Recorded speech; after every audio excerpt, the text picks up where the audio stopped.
नागपूरमध्ये बच्चू कडू यांनी महाएल्गार मोर्चा काढला। मोर्चात राज्यातील विविध भागातील शेतकरी मोठ्या संख्येने सहभागी झाले।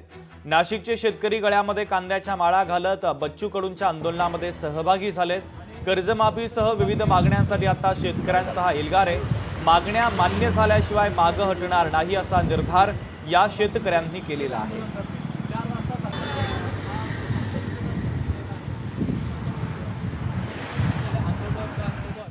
बच्चू कडू यांचा महाएल्गार मोर्चा थोड्याच वेळामध्ये नागपूरमध्ये त्याचं आगमन होईल आणि त्याच पार्श्वभूमीवर पाहायला गेलं तर मोठ्या प्रमाणात एका साईडने जे आहे ते वाहतूक कोंडी झाल्याचे चित्र नागपूर वर्धा रोडवर या ठिकाणी पाहायला मिळते। मोठ्या प्रमाणामध्ये राज्यातील विविध ठिकाणातून जे आहे ते शेतकरी बांधव या ठिकाणी आपल्या मागण्या घेऊन जे आहे ते आंदोलनामध्ये सहभागी होण्यासाठी या ठिकाणी आलेले आहे। तुम्ही गळ्यामध्ये कांद्याची माळ का टाकलेली आहे? गळ्यामध्ये कांद्याची माळ म्हणजे या कांद्याला खर्च खूप झालेला आहे आणि या कांद्यापासून आम्हाला 1 रुपया न मिळता आमचं नुकसान झालेलं आहे। खूप मोठं नुकसान झालेलं आहे।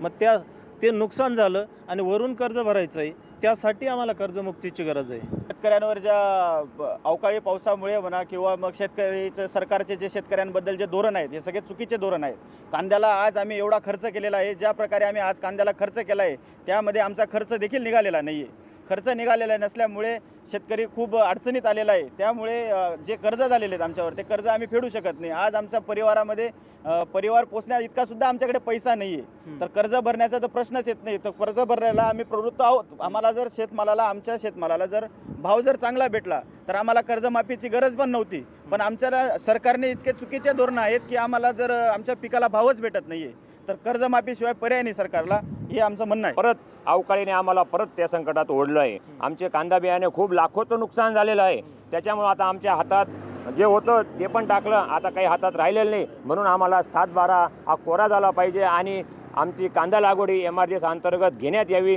कारण कांदा लागवड ही मोठ्या प्रमाणात रोजगार देणारा साधन आहे। जोपर्यंत ज्या काही मागण्या आहेत प्रमुख या ठिकाणी मोर्चाच्या माध्यमातून करण्यात आलेल्या त्या पूर्ण होत नाही तोपर्यंत आम्ही मागे हटणार आहे।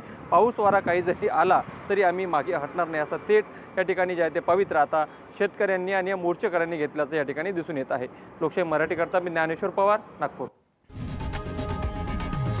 लोकशाही मराठी ऐका, पहा, जागरूक रहा।